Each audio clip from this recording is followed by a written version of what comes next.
월간 청소년 문화발전소 10월호로 인사드립니다. 안녕하세요. 시사인 라이프 윤주식 편집장입니다. 안녕하세요. 청소년 문화발전소 오경옥 소장입니다. 네, 오경옥 소장님 또 출연해 주셨는데요.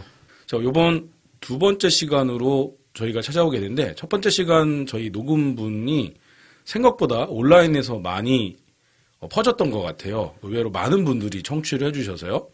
저희가 이 팟캐스트가 네이버 오디오 클립이랑 팟빵 플랫폼 두 군데로 나가고 있는데 1000명 이상이 들어주셨습니다. 생각보다 저희가 사회성 있는 이슈로 다가간 것 같고요. 많은 분들이 댓글을 남기시거나 좋아요를 눌러주신 건 아니지만 청취로 동참해 주셨다는 점에서 굉장히 의미 있는 방송이었다는 생각이 들어요. 그때 이제 청소년 쉼터 운영에 대한 이제 주거 공간 마련이 필요하고 전세 비용 9억 원이 갖고 있고 실제적으로 이 공간을 이제 사용할 수 있는 그런 부분들에 대해서 준비할 수 있는 기간이 있었음에도 불구하고 그 비용들을 미처 준비하지 못했었던 점에 대해서 이제 짚었었고요. 네네네. 쉼터를 수탁하고 있는 법인의 이제 공간을 일부 사용을 하고 있었는데 근데 그 공간을 뭐 천년만년 사용할 수 없기 때문에 사실 이제 법인에서도 2018년부터 이 공간의 이제 문제들을 이제 구청에서 진짜 해결해야 되지 않느냐라고 제기를 했었던 거지, 사실은 골자였죠. 근데 이제 2021년 6월까지 이 공간들을 알아보는 과정들 속에서 구에서는 해결할 방법이 없다라고 이제 했고, 그리고 공간을 이제 폐쇄를 해야 되는 그런 결정을 좀 내리게 됐었죠. 그때 이제 저희가 청와대 국민청원으로 부동산 폭등으로 인한 사회복지시설 폐쇄를 막아주세요라고 하는 그런 청원들을 올렸고 9월 3일부터 10월 3일까지 이 청원들이 이제 진행이 됐었는데 3,158명이 참여를 해서 이 청원은 사실은 이제 무산되고 말았습니다. 네, 아쉬운 일입니다. 네. 물론 이제 20만 명 이상의 국민이 추천받은 내용만 이제 구체화가 된다라고 하는 것들이 있었긴 하지만 사실 이제 청소년에 관한 문제들을 이렇게 청원에 올라오게 되면 많은 관심을 받지 못하는 것도 사실 현실이기도 합니다. 네. 저희도 열심히 이 사실을 알렸지만 청원 인원이 3,000명대에서 그친 걸로 보아서 정말 아쉽고 안타까운 마음이 커요. 그리고 저희가 그 방송 내보내고 또 우리 저희 시사인 라이프에 기사가 올라간 이후에도 메이저 언론사들이 다뤄주었잖아요. 특히 방송사에서도 다뤄줬는데 그럼에도 불구하고 이렇게 청원에 힘이 모이지 못한 게 지금 우리가 처해 있는 청소년을 둘러싼 정치 사회적 환경이 현실이 아닌가 이런 생각이 들었어요. 이 이전에 그 청원이 올라왔었던 내용들이 하나 있는데요. 청소년 이제 활동진흥원의 이제 원장 취임과 관련된 내용들이 있었어요. 그래서 원래 이제 여가부에서 승인했으면 됐었던 문제인데 여가부에서 사실은 이제 승인하지 못하고 재임용에 관한 것들에 대해서 뭐 이런 내용들이 계속 올라왔었는데 그때 이제 청소년계에서도 이렇게 움직였었고, 근데 그때 청원들이 1,000명 조금 넘었었던 걸로 이제 기억을 합니다. 네, 그 비율로 따지면 굉장히 많은 호응이었다라고 얘기를 할 수 있는 거네요. 3,000명이 넘었다는 건. 네, 그렇죠. 그래서 그나마 어떤 특정 재단에 그리고 청소년 활동에 이제 그 대표를 할 수 있는 그 시설의 수장 문제 때문에 그게 이제 청소년 분야에서도 또 이렇게 중요한 이슈 중에 하나였었는데. 이번에는 이제 사회복지 쪽에서도 좀 더 이렇게 힘을 같이 부여줬기 때문에 그나마 3,000명이 조금 넘게 이 결과가 나오지 않았나 싶습니다. 네. 결말이 나으려면 좀 더 시간이 필요하잖아요. 그때까지 좀 더 많은 힘이 모였으면 하는 바람입니다. 자, 이번 10월에도 두 가지 주제를 가지고 오셨는데요. 첫 번째는 강서구의 서진학교. 강서구의 대표적인 특수학교죠. 그리고 언제죠? 벌써 한 5년 된 것 같은데 학부모님께서 무릎 꿇는 영상 무릎 꿇고서는 애원하는 사진 많이들 보셨을 겁니다. 서진학교 문제를 오늘 첫 번째 토픽으로 가지고 오셨고요. 두 번째 토픽은 사각지대에 있는 경계선 지능이라고 저한테 메모를 주셨는데 경계선 지능, 느린 학습자라고도 얘기를 하죠. 경계선 지능 청소년에 대한 문제를 가지고 오셨습니다. 자, 첫 번째 이 토픽부터 한번 짚어볼까요? 서진학교. 왜 서진학교를 오늘 이번 10월호 첫 번째 토픽으로 정하신 건가요? 네, 앞서 9월에 진행을 했었던 내용들과 연결선이 있다고 보시면 됩니다. 청소년 쉼터에서는 가정 밖 청소년들을 바라보고 있는 시선, 그리고 이 시설에 대해서 유치하는 과정들 속에 지역 주민들이 보여주고 있던 님비 현상, 그리고 자치구에서 그 주민들이 이렇게 제기하고 있는 그 문제들에 대해서 회피하고 있는 그런 시선들. 자, 그 출발선에서 가장 그 핫 이슈였던 서진학교에 관한 내용들은 여러분들 아마 지금 그 영화 이제 상영을 해서 진행이 되고 있는 학교 가는 길이 개봉을 하면서 서진학교에 관한 내용들을 다시 재조명을 한 바가 있습니다. 사실은 그 영화 학교 가는 길을 개봉을 하면서 이 서진학교 건립 과정에 이제 갈등 문제들을 거론을 하게 됐었는데 이때 지역에서 설립을 반대했었던 주민이 이 영화의 배급과 상영을 중지하는 가처분을 그 법원에다가 제출을 한 적이 있습니다. 네네. 그러니까 다시 말해서 이미 서진학교의 문제들은 지역의 갈등 속에서 해결이 됐었고 그걸로 결과론적으로는 2020년에 특수학교인 서진학교가 개교를 했고 현재 발달장애인 친구들이 학교를 잘 다니고 있죠. 근데 법적인 공방이 다시 그러니까 펼쳐졌다. 그럼 여전히 이 문제는 지역 내에서 해결된 것이 아니라 갈등을 조장할 수 있는 요인이 될 수 있다라는 것이죠. 네네. 자, 무엇보다도 좀 아이러니한 게요. 특수학교가 왜 님비 현상의 대상이 되는가?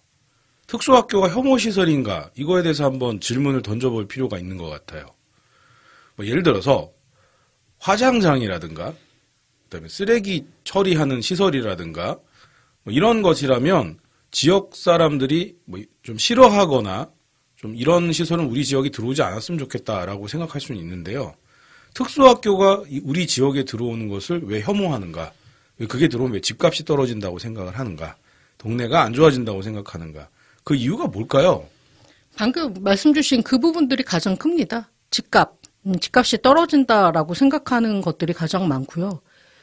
그래서 뭔가 사회복지시설이라던가 청소년 시설들이 이렇게 들어오거나 또는 노인복지시설.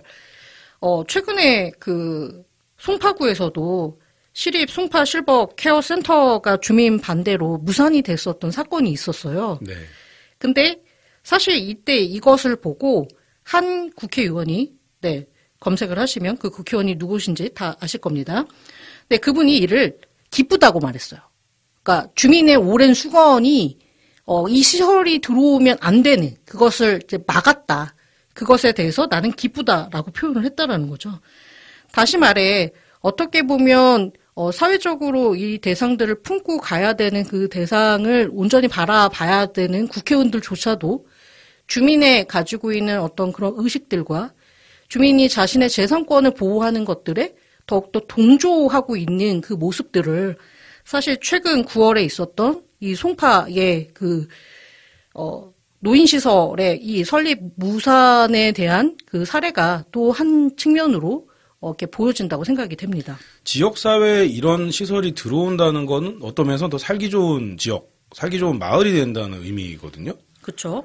근데 제가 조금 전에 말씀드린 것처럼 쓰레기장이라든가 진짜 뭐 화장장 같은 게 사람들이 감정상 좀 꺼림칙하게 생각을 하잖아요. 그렇기 때문에 꺼린다는 게 좀 이해를 할 수 있는 부분인데요. 근데 방금 말씀하신 실버타운이 뭐 노인 복지 시설이라든가 청소년 시설이라든가 특수학교가 들어오는 건 지역 내에 해가 될 일이 없다라고 저는 생각을 해요. 상식적인 생각을 하면요. 그리고 집값에 그게 왜 영향을 끼친다고 생각을 하는지 그거를 좀 알 수가 없다는 겁니다. 그러니까 이거는 핑계에 지나지 않고 실제로는 그런 사회적 약자를 혐오하는 행동, 더 심하게 말하면 인종주의적 편견을 갖고 있는 것이 아니냐 이렇게 좀 몰아세워 볼 수 있다는 거죠. 네, 그래서 사실은 이제 님비 현상이라고 하는 측면도 있고, 그리고 혐오 시설이라고 이제 규정을 하고 있는 이 시민들의 이제 시각들, 그리고 이것을 문제를 해결을 하고 적극적으로 나서야 될 자치구나, 그리고 그것들을 조정을 해줘야 될 시의원이나 아니면 구의원이나 국회의원들이 오히려 그 문제들에 대해서 가장 중심축이 됐었고, 그리고 오히려 이 문제를 확대 만드는 하나의 요인이 됐다라는 거죠. 그 중에 하나가 이제 서진학교가 그랬던 거였고요. 그리고 제가 좀 전에 말씀드렸던 이 송파구의 이 실버 케어 타운도 그런 측면이라고 생각이 됩니다. 네네. 자, 근데 이런 그 특수학교의 설립에 대해서 서울교육청이 로드맵을 내놨더라고요. 그래서 이런 특수학교가 더 많은 지자체로 확산이 될 예정입니다. 서진학교의 사례를 놓고 본다면 또 만만치 않은 님비 현상이 일어날 수도 있다. 이렇게 볼 수도 있는 건데요. 중랑구에서도 이 특수학교 설립을 하려고 했었던 움직임이 있었죠. 근데 여기는 반대로 환영을 했어요. 그러니까 그래서 되게 이때 2017년, 2018년에 이슈가 됐었던 게 강서구는 반대하고 그리고 이쪽 중랑구는 환영한다. 같은 시설인데. 그러면 이 지역에 살고 있는 시민들은 다른 시민인가? 이 지역에 있는 사람들은 보는 관점이 다른가? 뭐 이런 식의 이제 이야기들이 좀 거론이 되기는 했었죠. 근데 이거는 문제 해결하는 방법과 그리고 이 갈등을 이렇게 야기시키는 그런 어떤 촉매의 역할을 했었던 사람들이 누구냐에 따라서 달라진다고 봅니다. 그래서 이제 서진학교의 그 지난 시간들이나 이런 것들을 좀 이렇게 되새겨서 한번 보자라고 하면 사실 2013년 11월에 서울교육청은 지금 서진학교가 위치한 그 자리가 공진초등학교 부지였거든요. 그래서 이게 인원수가 줄면서 이 학교는 어쩔 수 없이 폐교를 할 수밖에 없게 됐죠. 네네. 근데 이 땅은 교육청 산하에 있는 토지라는 거예요. 그러면 교육청에서 운영을 하고 있는 공간은 반드시 학교와 교육시설에 관한 내용들이 들어와야 된다는 거죠. 네네. 그래서 사실은 서울시 교육청은 그 학교 부지를 활용하는 방법들 중에 하나로 이 지역에 좀 더 욕구가 필요했고 특수 학교에 관한 것들이 너무 제한적으로 있다 보니까 그리고 강서구나 양천구나 이쪽 지역에 또 장애인들이 좀 많이 거주하고 있기도 합니다. 네네. 그러면 이 사람들이 이렇게 편안하게 이제 학교를 갈 수 있는 공간들을 강서구에 놓는다면 강서구나 양천구에 있는 사람들이 손쉽게 다녀갈 수 있기 때문에 사실은 이 계획들 자체가 그 정당한 계획이었던 거죠. 근데 주민들이 토론회를 하면서 이 반대를 하게 돼요. 근데 처음에는 반대보다는 찬성 쪽이 좀 높았다가 이거를 좀 더 추진을 하려고 했을 때 그 옆에 인접한 LG자이 주민들이 반대를 하게 됐어요. 그러니까 그래서 이때 보는 것들이 죄송합니다. LG자이 그 주민 여러분. 그쪽에서 물론 이 사업들에 대해서 찬성하신 분도 있지만 대부분 이야기하셨던 것들이 자기 그 재산권에 대한 이야기들이 많았고 그래서 이분들의 반대 의견들이 제출을 하면서 계속 이렇게 난항을 겪고 이때 지금은 저희가 코로나 상황이지만 이때는 메르스 상황이었거든요. 네네 맞습니다. 네, 그러면 그때의 이 또 대규모 이렇게 집회하는 것들이 좀 차단이 됐죠. 네, 그렇죠. 네. 네, 그래서 이제 이런 공청회를 진행하는 것들이 좀 무산이 됐고, 그래서 서울교육청은 이 사업들은 어쨌든 추진을 해야 되니까, 그래서 일단 강서구에서 그 마곡지구가 이제 또 개발을 하고 있었고, 그리고 한참 이제 공사를 하고 있으니까, 그 중에 그러면 그 학교 용지로 전환할 수 있는 부지가 없는지를 이제 찾아보게 됐죠. 왜냐면 지역에서 반대를 하시니까. 네네네. 근데 이게 또 설립을 이렇게 추진을 하는 과정들 속에서 또 주민들의 반대가 일어나는 거죠. 그러니까 그 공간 자체를 특수학교로 이렇게 전환할 수 있음에도 불구하고 그걸 지켜보신 분들은 이 학교가 들어오면, 여기 새롭게 조성되고 있는, 이 지구 전체의 집값들이, 내려갈 것이다. 라고 했었던 그 내용들이 컸다라는 거죠. 그러다 그런 우열곡절 곳에 다시 이제 지금의 그 학교인 이곳으로 오게 됐었는데, 바로 여기에서 이 지역의 국회의원께서 당시 후보자였죠. 이 공간에 대해서 국립한방의료원을 유치하겠다라고 그 공약을 내세운 거예요. 그러면 특수학교가 낫겠어요? 그 한방의료원이 낫겠어요? 그럼 사람들은 상식적으로 생각할 때 학교는 물론 중요하지만 한방의료원을 하면 더 많은 사람이 이용을 할 수 있으니까 글로 더 쏠림 현상이 일어나게 됐다라는 거죠. 네. 그러면 여기에서는 처음에 혐오라고 하는 관점이 아니라 어떤 이득이라고 하는 관점에서 사람들이 다시 이제 이게 전환이 될 수 있는 부분들이 있는 거예요. 근데 여기서 다시 어떤 문제가 생겼냐면, 이 부분들 속에서 이 이슈가 나오고 막 이 사람들에게 반대를 했을 때 바로 저희가 잘 알고 있는 무릎 꿇는 어머님들이 바로 2017년 9월에 그 설명회 때 등장을 하시게 된 거죠. 네. 그러니까 그러면서 그 모습을 보고 사람들이 이 서진학교 문제들은 그냥 가만히 있으면 안 된다. 그럼 여기에 대해서 뭔가 거론해야 된다. 그래서 서울시 의회에 있었던 교육위원회에 그 소속되어 있는 위원님들이 그 기자회견을 하시면서 그때 밝혀진 게 뭐냐면 그 부지는 국회의원이 잘못 알고 있다. 그 부지는 학교 부지이기 때문에 학교와 관련된 교육시설이 들어와야 된다. 그러니까 한방 의원이 들어올 수 있는 부지가 아니다. 그렇죠. 네. 그러니까 이미 법에는 이 부분들이 도시계획법상의 학교용지로 이렇게 지정이 되어 있기 때문에 다른 곳으로 이렇게 전환할 수가 없는 게 명시가 되어 있는데 일단 국회의원님은 본인의 이제 당선이 목적이신 건지 물론 이제 실질적으로 그런 것들이 들어오면 좋기는 하지만 그러니까 그런 것들을 정확하게 알아보지 못했던 것들이 하나의 실책이었죠. 네. 자, 그럼 정리를 하면은 강서 구민들이 이런 특수 학교에 오게 될 특수 아동이나 특수 청소년들, 뭐 제 표현이 맞는지 모르겠습니다. 네네. 그들을 혐오해서 그랬다라기보다는 더 이권이 생길 가능성이 있었기 때문에 그랬다. 이렇게 보는 게 정확한 시선이겠네요. 그러니까 이게 복잡한 거죠. 그러니까 네. 뭐냐면 2017년까지 전에는 혐오시설로 이렇게 봤던 거죠. 계속 받고 이렇게 했는데 이 어머니가 무릎 꿇고 이렇게 얘기하면서 이슈 전환이 됐고 그러면 이 문제가 뭔지 좀 더 파보자라고 해서 이 교육위원들이 직접 보시게 된 거죠. 그랬더니 법의 내용들을 보니 달랐다. 근데 어쨌든 다시 팩트로 체크를 해보자라고 하면 그 후보자님이 이렇게 내세웠었던 것들에 대해서는 사실 저도 사실 그 내용 봤을 때 그게 서진학교 부지라고 생각하지 않았을 때는 좋은 공약이라고 생각을 했죠. 네. 근데 그 내용이 서진학교 부지인 거죠. 그럼 이럴 때는 또 상황이 또 달라지게 되는 부분들이 있었다는 거죠. 네. 자, 그렇게 일들이 진행이 됐고 지금은 서진학교가 무사히 설립이 됐고 학생들이 학습하고 있습니다.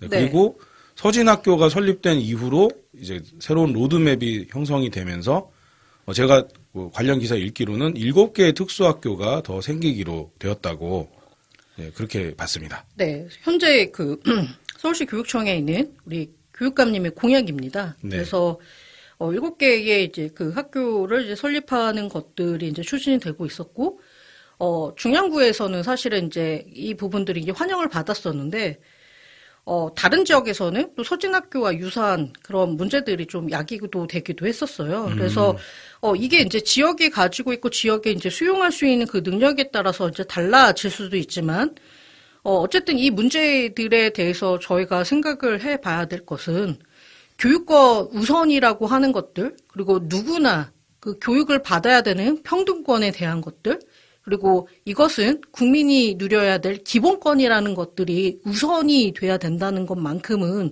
저희가 강조해야 되지 않을까라는 생각을 합니다. 그래서 2021년 5월에 그 개봉을 했고 지금 현재까지 계속해서 이 영화를 상영도 하고 상영회도 지금 이제 진행도 되고 있고 그리고 이 영화를 제작하는데 소요됐었던 시간이 사실은 5년이거든요. 근데 이 영화를 제작한 감독님이 이런 이야기를 하더라고요. 본인은 처음에 이 문제에 대해서 관심도 없었고 영화를 찍을 생각도 하지 못했다. 근데 그 어린 자녀를 이제 딸을 둔 아버지이신데 그 아버지가 이 문제들을 보고 그 무릎 꿇은 그 어머니의 그 사태들을 보면서 이 문제는 그냥 간과해서는 안 된다라고 해서 기록으로 남기시게 된 거고 그래서 영화의 첫 타이틀롤에 나오면 마로와 마로의 친구들에게라고 하는 자막이 등장을 합니다. 네.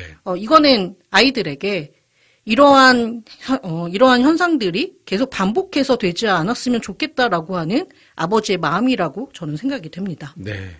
저는 이런 영화가 나온 줄도 모르고 있었습니다. 물론 제가 모든 영화가 다 어떤 영화인지를 제가 파악해야 되는 건 아니지만 이렇게 좀 사회성이 있고 의미 있는 영화가 나왔는데 모르고 있었다는 게 저도 좀 부끄럽기도 하네요. 조금 전에 제가 말씀드렸던 로드맵에 대해서 조금 보충해서 말씀을 드리면요. 서울특별시 교육청이 2040년까지 공립특수학교 9개 교를 설립하는 공립특수학교 설립 중장기 기본계획이라는 걸 발표를 했거든요. 이 중장기 계획에 해당되는 연도가 올해인 2021년도부터 앞으로 20년은 2040년까지 정말 중장기적으로 추진을 하게 되는 거죠.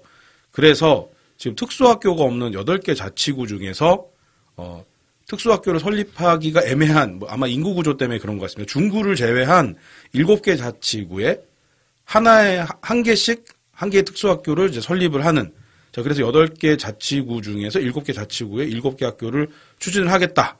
그리고 이제 그 기존에 특수학교가 설립된 곳 중에서도 장애 유형을 고려한 거점 학교 기능을 하는 특수학교 2개를 더 설립을 해서 총 9개의 학교를 설립을 하겠다라는 계획이고요. 그래서 1단계 계획이 2030년까지 4개 학교를 설립을 하는 건데 그중 첫 번째가 중랑구에 설립될 동진학교 2025년 개교를 목표로 하고 있습니다. 자, 그리고 지금 서울현재 서울시 내에 있는 특수학교가 총 32개 학교라고 되어 있어요. 자, 근데 32개 학교라고 하니까 굉장히 많아 보이잖아요. 근데 이게 실질적으로 제가 통계를 잘 모르겠습니다. 32개 학교가 이게 많다고 보기가 어려울 수 있지 않나 이런 생각이 들어요. 왜냐하면 일반 학교에서 특수반이라고 하는 특수학급이 존재하잖아요. 특히 초등학교 같은 경우에는. 이제 그러면은 중등교육으로 넘어가게 되는 친구들이 가야 될 학교가 바로 이 특수학교인데 한 자치구에 한 개교가 있다라는 것도 좀 굉장히 좀 어려운 환경이 아닐까 이런 생각이 들어요. 좀 더 많이 생겨나야 되지 않을까. 자, 그리고 이런 특수아동 또 이들이 성장하면 특수청소년이라고 부를 수도 있을 것 같은데요. 좀 맞는지 모르겠습니다. 이들을 교육하기 위해서는 교사도 많이 필요하다는 거 그렇게 알고 있는데 좀 그런 뭐랄까요 교사 수급도 좀 원활해져야지 학교가 더 늘어날 수 있지 않을까 뭐 그런 생각을 하게 됩니다. 서울시 기준으로 놓고 보면 평균적으로 한 개 자치구 인구가 40만 정도 되거든요. 근데 40만 인구 중에 특수학교가 한 개 학교밖에 없다라고 하는 거는 좀 고려를 해봐야 될 것 같아요. 물론 서울 외에 다른 지역은 더 상황이 열악할 겁니다. 서울은 인구 밀도가 높기 때문에 그러니까 단위 면적당 학교가 있게 되면 일단 교통의 편리성이나 이런 것들이 있거든요. 근데 좀 더 그 인구 밀도가 낮은 지역으로 가게 되면 특수학교가 있다 하더라도 뭐 예를 들면 그 인구 규모로 40만 정도의 규모의 특수학교가 하나 있다라고 치면은 강원도 같은 경우에는 시 인구가 10만이 안 되는 데들이 있단 말이죠. 그러니까 막 시는 10만이 넘으니까 군 단위들이 있는 데들이 있어요. 예를 들면 정선, 영월 이런 데는 2개 군 인구를 합쳐서 10만이 되질 않아요. 그럼 그런 지역 같은 게 굉장히 넓은 서울의 뭐 몇십 배 면적 되는 데에 특수학교가 한 개 있다 이렇게 상상해 볼 수가 있는 거거든요. 그래서 특수학교 설립이라든가 자 이것과 관련된 인프라에 대해서는 좀 생각해 볼 필요가 많이 있지 않나 이런 생각이 듭니다. 물론 이제 제가 갑자기 말이 많아서 죄송한데 제 지인 중에 선배 중에 특수학교 교사가 있어요. 근데 이 특수학교 교사인 선배가 늘 그런 말을 하더라고요. 1년에 한 번 내가 거짓말을 하는 날이 있어 라고 얘기를 했습니다. 이게 어떤 날이냐면 종업식 날, 이제 졸업식 날 학생들에게 격려와 권면의 말을 해주는데 여러분들 이렇게 열심히 공부하고 열심히 생활하면 여러분들 상급 학교로도 가고 직장도 다니고 멋진 삶을 누릴 수 있어요 라고 말을 해야 되는데 그렇게 말할 수밖에 없는 현실이고 근데 그 말이 이루어질 수 없는 현실이라는 것 때문에 1년에 한 번 거짓말하는 날이라는 얘기를 저한테 좀 씁쓸한 표정으로 전해준 바가 있습니다. 자, 과연 이런 좀 장애가 있고 특히 이제 지적인 장애가 있는 친구들 같은 경우에는 우리가 생각하는 이상적인 사회생활을 할 수가 없잖아요. 자, 아무리 그렇다 하더라도 그들을 최대한 이 사회 속에서 사회 일원이 되도록 돕는 곳이 바로 학교이기 때문에 이 특수학교의 유무 그리고 특수학교에서 제공되는 교육 서비스의 질적인 그 유무 이런 것들이 굉장히 의미가 있다는 생각이 들고요. 어찌 보면은 대한민국 수도 서울에서 특수학교를 9개를 설립을 하는데 20년이 걸린다는 게 굉장히 안타까운 일이죠. 아마 아파트를 9개 단지를 짓는다고 그랬으면 이미 1년 안에 다 끝났을지도 모릅니다. 이게 좀 뭐랄까요 이런 그 자본이 더 존중되는 그런 세상이라는 좀 더러운 세상이라는 그런 기분이 들도록 만드는 그런 일이라서 좀 저도 모르게 좀 말이 많아졌습니다. 자, 두 번째 토픽으로 넘어갈게요. 두 번째 토픽은 경계선 지능, 느린 학습자에 대한 이야기입니다. 네, 앞서서 그 서진학교가 발달 장애 친구들에 위한 학교라면 이제 이 경계선 지능은 장애와 비장애인 사이에 있는 경계에 놓여 있는 대상들을 의미합니다. 네, 지난 9월에 우리가 그 강남 청소년 쉼터 이야기를 하면서 학교 밖 청소년, 가정 밖 청소년 얘기를 했거든요. 계속 경계선에 있는 사람들에 대한 얘기로 넘어가게 되는 것 같은데요. 네, 경계선지능 청소년들을 저희가 이제 좀 더 주안점으로 두고 보자라고 하는 건, 물론 이제 제가 청소년 지도사이기 때문에 이 부분은 또 강력하게 이야기하는 거이기도 하고요. 또 사회복지사로서 이제 이 전체의 생애 주기별 관점에서 볼 때, 이 장애인과 비장애 사이에 있는 경계선지능이 차지하고 있는 비율들이 크다라는 거죠. 이 경계선지능 좀 정리를 좀 해주셔야 될 것 같은데, 어떤 경우를 경계선지능이라고 얘기를 하는 건지. 네. 우리가 보편적으로 지능지수 얘기를 하잖아요. 네. 그럴 때 이제, 84 미만으로 71 이상에 해당되는, 그 지능을 가지고 있는 대상들을 저희는 경계선 지능이라고 이야기를 합니다. 옛날 말로는 지진아라고 불렀잖아요. 그리고 학교에서도 IQ가 중심이 되던 80년대 그런 때만 해도 원숭이보다 IQ 낮다고 막 놀리고 막 그랬었거든요. 네, 그렇죠. 근데 이 친구들은 사실은, 차라리, 발달장애인처럼 장애에 대해서 명확하게 받을 수 있다라고 하면, 이 친구들이 그 서진학교와 같은 이런 학교에서 특수교육을 받을 수가 있는데, 그 지능 지수가 70보다 이상인 친구들, 그러니까 그 같은 그 지능에서의 84에서 71 중에서도, 이 70대에 해당되는 친구들은 사실은 좀 더, 그 장애인 등급을 받은 친구들이 누리는 혜택을 받으면, 이 친구들의 성장에 좀 더 이렇게 촉진을 할 수 있는 가능성들이 조금 있죠. 그리고 이제 84에 해당되는 친구들 경우는, 그냥 일반적으로 행동을 할 수 있기는 하나, 그냥 그 동년배의 친구들이나 아니면 다른 사람들하고 생활을 했을 때, 얘 좀 이상해 라고 하는 그런 어떤 특이점이 좀 보이는 대상이기도 해요. 근데 이 대상들이 그냥 가만히 자기가 활동을 하거나 했을 때 겉으로 봤을 때는 이상이 없기 때문에, 사람들이, 쟤는 왜 멀쩡한 애가 저래요? 라고 하는, 좀 이상한 아이, 그리고 쟤는 좀 손쉽게 건드릴 수 있는 아이, 이런 식의 이제 그 대상으로 좀 낙인이 찍히는 경우들이 있죠.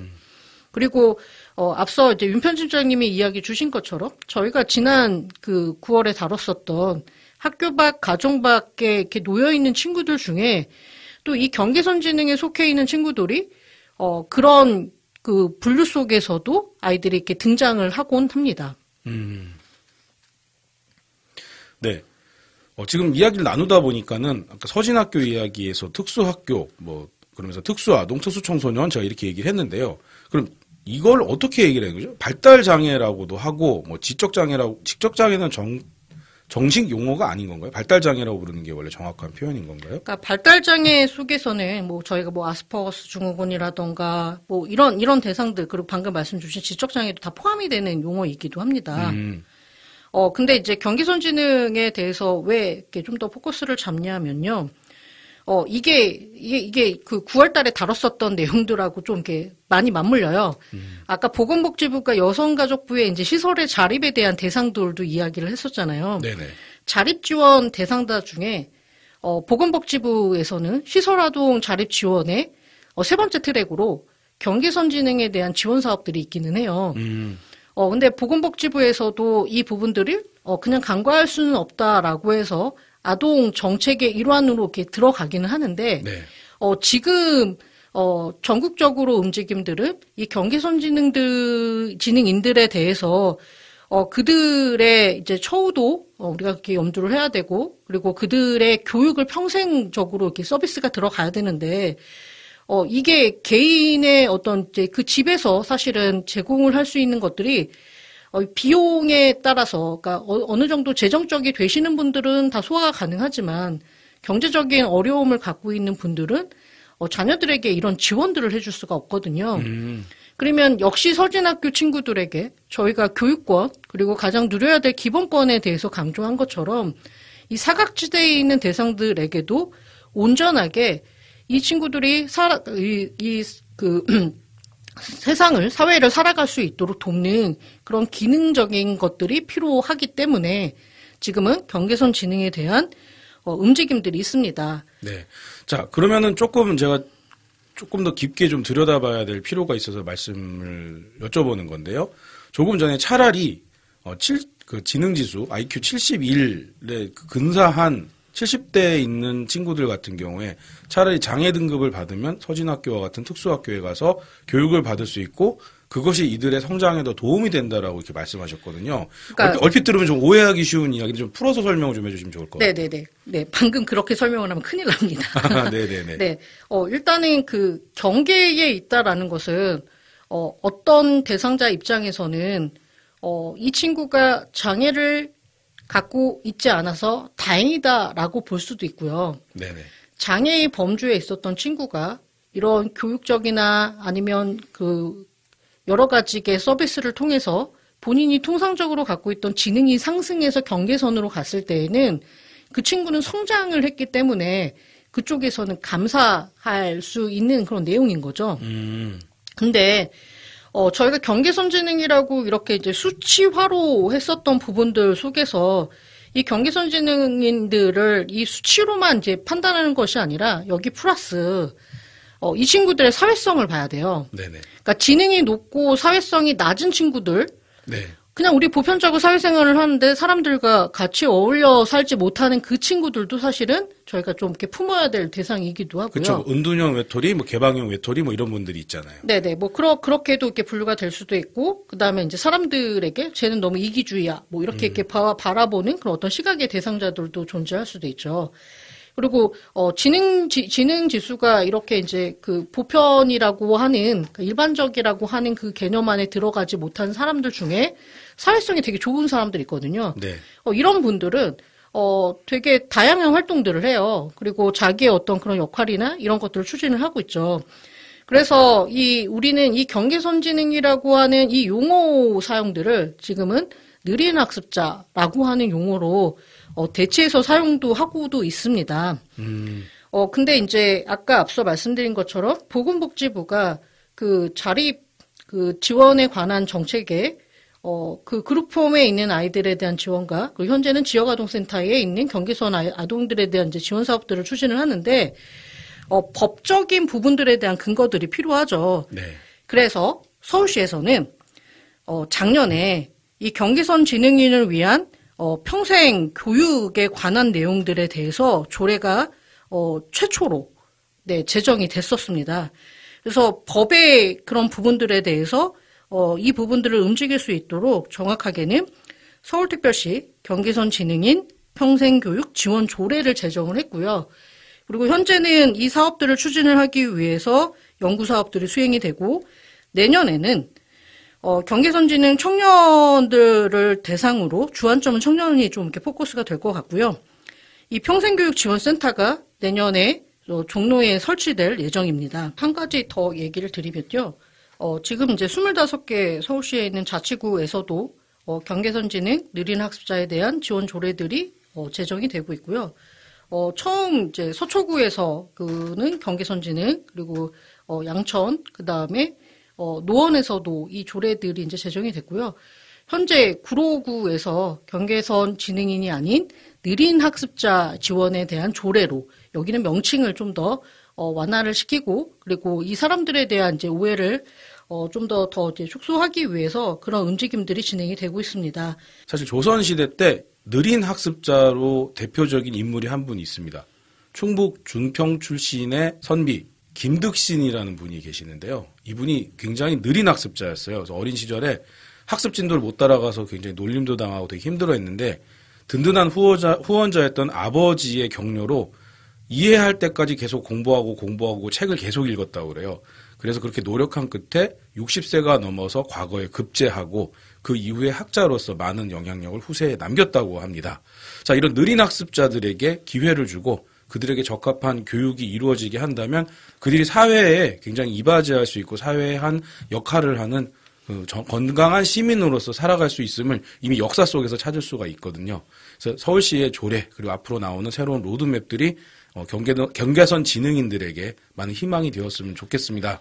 자, 이렇게 월간 청소년 문화발전소 10월호 이렇게 꾸며봤고요. 다음 달 11월에 또 오경호 소장님과 함께하겠습니다. 지금까지 청취해주셔서 감사합니다. 감사합니다.